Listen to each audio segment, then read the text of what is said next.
Hello everyone, welcome to learn with Shefali. आज हम class 10th English का जो पोएम नंबर 8 है द ट्रीज, उसके हम थिंकिंग अबाउट द पोएम के क्वेश्चन आंसर्स करेंगे। इस वीडियो में हम एक्सप्लेनेशन प्रीवियस वीडियो में कर चुके हैं। अगर आपने वो वीडियो नहीं देखी हो तो आई बटन में आपको लिंक मिल जाएगा या आप प्लेलिस्ट सेक्शन में जाके देख सकते हैं। ठीक है, इसकी PDF भी मैं डाल दूँगी टेलीग्राम चैनल पर, आप वहाँ से जाके चेक कर सकते हैं। ओके, तो फर्स्ट क्वेश्चन हमें दे रखा है, find in the first stanza are 3 things that can not happen in the treeless forest. अब 3 चीज़ें आपको बतानी है जो कि हमें फर्स्ट स्टेंजा में गिवन है कि जो नहीं होती है ट्रीलेस फॉरेस्ट में।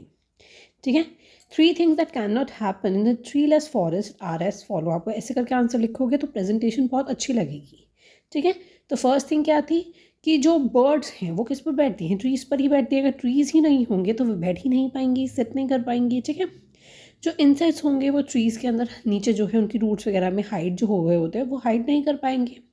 ठीक है, थर्ड जो था तो सन रेज थी can not be seen bearing their feets in the shadow of the forest. अगर फॉरेस्ट होगा तो क्या है, फॉरेस्ट की शेडोज़ वगैरह पड़ेंगी। अगर सनरेज पड़ेगी तो शेडो भी पड़ेगी ट्रीज़ की। ठीक है, तो जब ट्रीज़ ही नहीं होंगे तो उनकी शेडो भी नहीं पड़ेगी, तो डायरेक्ट सनरेज पड़ेगी फॉरेस्ट में। ठीक है, तो ये 3 चीज़ थी जो आपको याद रखनी है। नेक्स्ट क्वेश्चन हमें दे रखा है, what picture do these words create in your mind. अब कौन सी पिक्चर क्रिएट करते हैं आपकी माइंड में। कुछ वर्ड्स हमें दे रखे हैं, sun bears its feets in shadow, what could the poet mean by the sun feet. आपको इसमें 2 चीज़ बतानी है। एक तो इन वर्ड्स का मतलब बताना है, that is sun bearing its feets in shadow. सबसे पहले इसका मतलब देखते हैं कि जो सन की जो रेज होगी, ठीक है, वो धरती पर गिरेगी, अर्थ पे गिरती है। ठीक है, तो अगर कोई ट्रीज़ ही नहीं होंगे तो शेडो भी नहीं आएगी ग्राउंड पे ट्रीज़ की। ठीक है, तो ये इसका मतलब हो जाता है। और सन फीट का क्या मतलब हो जाता है, सन फीट का मतलब यही होता है कि सन की धूप पड़ना। ठीक है, आंसर देख लेते हैं। The sun feet refers to the rays of the sun that fall on the earth. ठीक है, जो सन रेज पड़ती है अर्थ पर उसे कहते हैं हम sun feet. When there is no shadow on the ground because there are no trees. कोई भी शेडो नहीं होगी अगर ट्रीज ही नहीं होंगे तो the sun falls directly on the ground. मैंने भी आपको यही बताया कि सन रेज जो है वो डायरेक्टली ग्राउंड पर गिरेगी। In the forest with trees, अगर फॉरेस्ट होंगे ट्रीज, फॉरेस्ट जो है ट्रीज अगर होंगे फॉरेस्ट के अंदर तो शेडो जो है वो सन रेज को क्या कर लेंगी, हाइड कर लेंगी।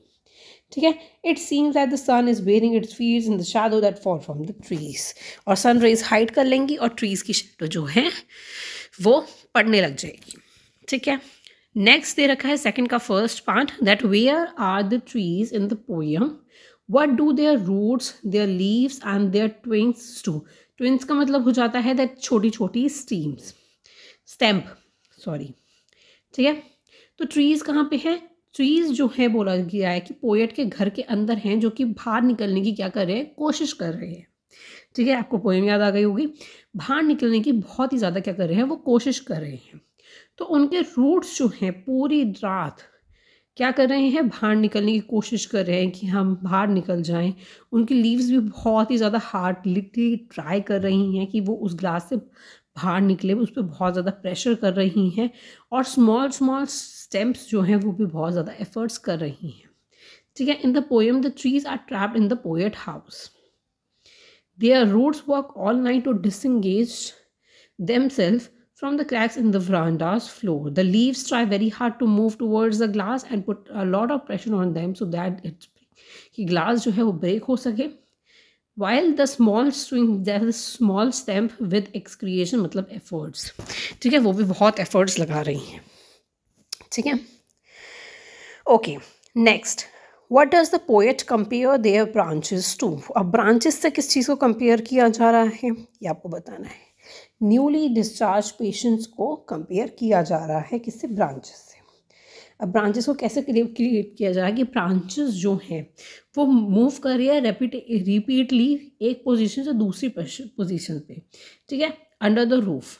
तो अब न्यूली डिस्चार्ज पेशेंट्स क्या होते हैं, वो बहुत ज़्यादा हॉस्पिटल से बाहर निकलने की कोशिश कर रहे होते हैं बिकॉज बहुत टाइम से वो हॉस्पिटल में बंद होते हैं, रिकवरी हो रही होती है। इस वजह से क्या हो रहा है कि वो बाहर निकलने की कोशिश कर रहे हैं।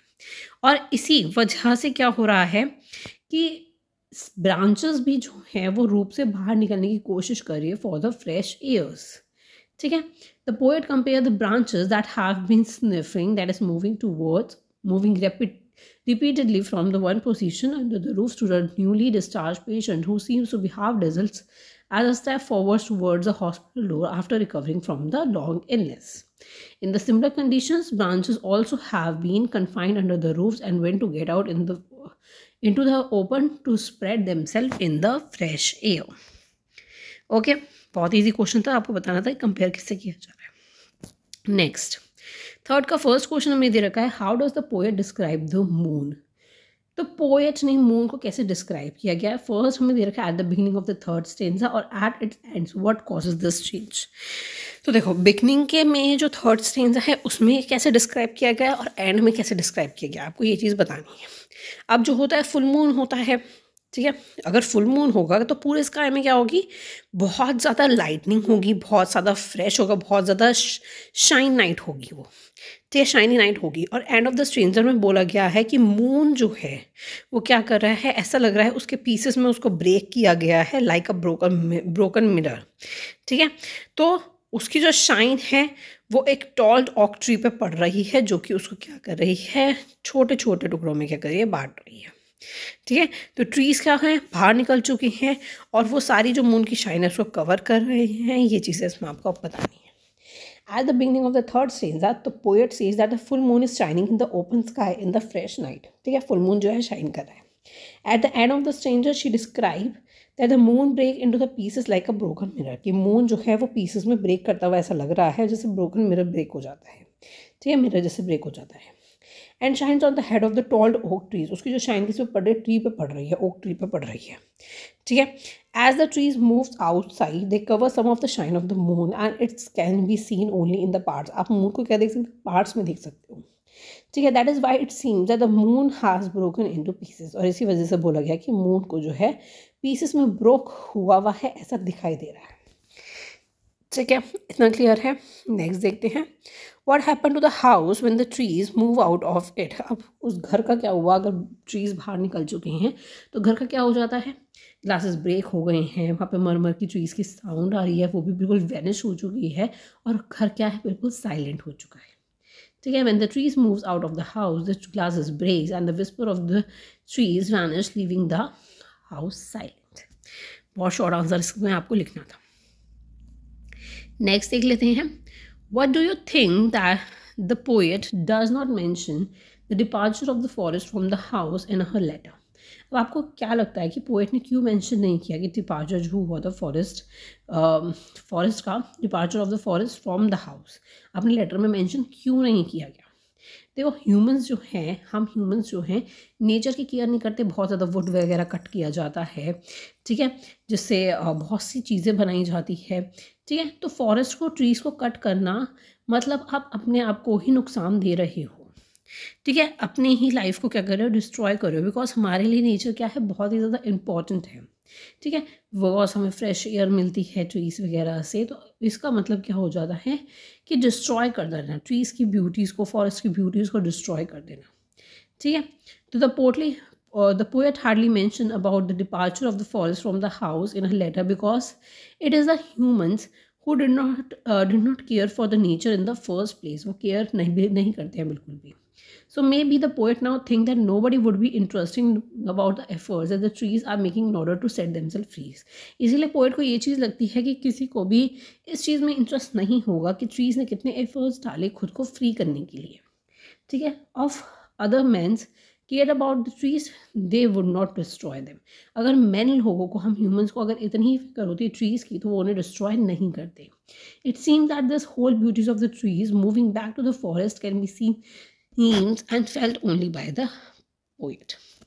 जो होल ब्यूटी थी ट्रीज़ की वो फॉरेस्ट में वापस चले गई, ये सिर्फ चीज़ें किसने देखी है, पोएट ने ही देखी है, इसीलिए उन्होंने मेंशन नहीं किया है।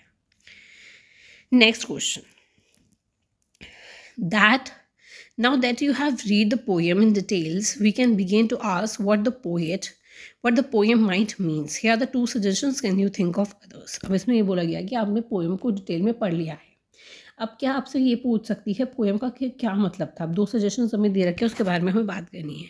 First one is does the poem present a conflict between the man and the nature. क्या ये पोएम जो है कॉन्फ्लिक्ट पैदा करता ही है मैन या नेचर के बीच में। आपको कंपेयर करना है a tiger in the zoo, जो आपने एक टाइगर इन द जू एक पोएम पढ़ी थी हमने, ठीक है, क्लास 9th में। तो उसके बारे में आपको बताना है कि पोएट सजेस्ट कर रहा है कि प्लांट्स और ट्रीज़ हम इंटीरियर डेकोरेशन के लिए घर के लिए यूज़ करते हैं सिटीज़ में, और फॉरेस्ट को कट भी कर देते हैं, ठीक है। तो ये सब चीज़ें आपको इसमें बतानी है, तो उनका कॉन्फ्लिक्ट वगैरह के बारे में बताना है, और उस पोएम से भी आपको क्या करना है, थोड़ा सा कंपेयर करना है। Okay, yes the poem present a conflict between the man and the nature, because उन्होंने डिपार्चर के बारे में नहीं बताया, तो ऑफकोर्स वो कॉन्फ्लिक्ट बता रही है। Man has always cause much harm to natures, man ही जो हैं वो सबसे ज़्यादा नेचर को क्या करते हैं, हार्म करते हैं। Without realizing this that is actually harm to the human race. हम ह्यूमन की ज़िंदगी जो है कम हो जाती है अगर हम सारी ट्रीज़ काट देंगे, तो ये रियलाइज़ नहीं कर पाता है man. Plants and the trees are used for the interior decoration in the homes. Trees are cut down for the woods, forest cleaned off for and the residential purposes के लिए क्लीन किया जाता है, ठीक है।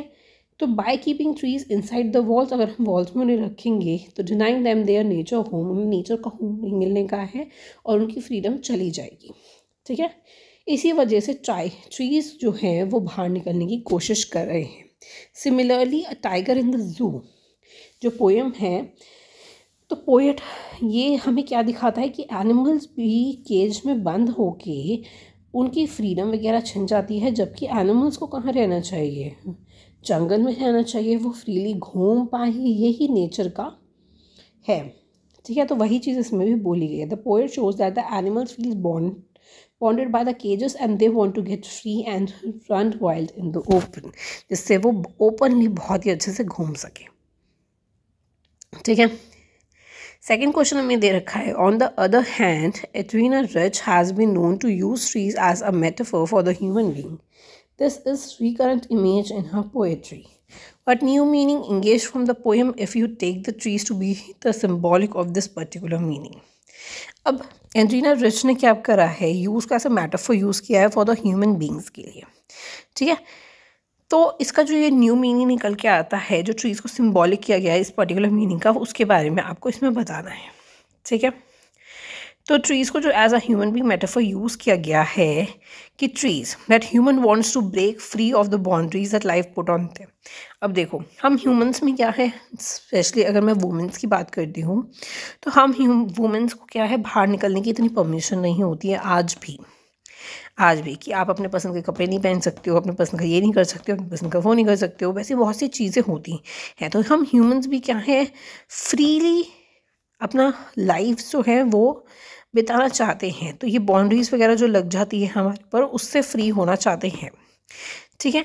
तो वही चीज़ इसमें बोली गई है। Modern life with all the kinds of physical comfort has brought a lot of moral downfalls. तो moral downfall हो रहा है, हमारी ज़िंदगी में physical comforts है। Our life have become busy, हमारी लाइफ बहुत बिजी हो गई है, हम बहुत सेल्फिश हो गए हैं, ग्रीडी हो चुके हैं मैन। और मैन जो है also want to enjoy the beauty of nature and go out in the open and be free just like the trees. जैसे ट्रीज़ फ्री होना चाहते हैं, वैसे ही जिन लोगों पे बाउंड्रीज वगैरह लगी होती हैं, इतनी बंदिशें वगैरह लगी होती हैं, वो सब उनसे फ्री होना चाहते हैं, ठीक है। Okay, next question is, you may read the poem on a killing a tree by Gavi Patel, class 9th. Compare and contrast it with the poem you have just read. अब हमने class 9th में एक poem पढ़ी थी, that is on killing a trees, कि tree को मार, ठीक है। तो उससे आपको इस पोएम को कंपेयर करना है जो हमने अभी अभी पढ़ी, that is the trees. Of course trees को मारना और ट्रीज को फ्रीली छोड़ देना, तो यही दोनों चीज़ों में आपको क्या करना है। इसमें मतलब आंसर आपको खुद लिखना है, मैंने इसमें आंसर नहीं लिखा है, जिससे आपको थोड़ी प्रैक्टिस हो जाए। एग्जाम्स में भी ऐसे क्वेश्चन पूछे जा सकते हैं, ठीक है, कि आप कंपेयर करो इस पोएम को इस पोएम से। ठीक है। उस पे उस on a killing a tree में भी यही था कि ट्रीज़ को ऐसे मार देना, उनको कट कर देना, ठीक है। तो वो सब चीज़ों के बारे में उसमें बताया गया था, और इसमें भी हमें ट्री को फ्रीली छोड़ देना, यही चीज़ उसमें बताई गई। दोनों को कंपेयर और कंट्रास्ट आपको खुद करना है, ठीक है। आंसर लिख के आप मुझे इंस्टाग्राम पे मैसेज कर सकते हैं, फेसबुक पे भी कर सकते हैं, सबके लिंक आपको मिल जाएंगे डिस्क्रिप्शन बॉक्स में। ओके, वीडियो पसंद आई हो तो लाइक ज़रूर कर दीजिएगा, चैनल भी पसंद आ रहा हो तो सब्सक्राइब करना मत भूलिएगा। Thank you so much for watching, keep watching my videos on the channel, on the YouTube channel learn with Shefali. कोई भी प्रॉब्लम है इंस्टाग्राम पे आप मुझे मैसेज कर सकते हैं freely. Thank you so much for watching, bye bye.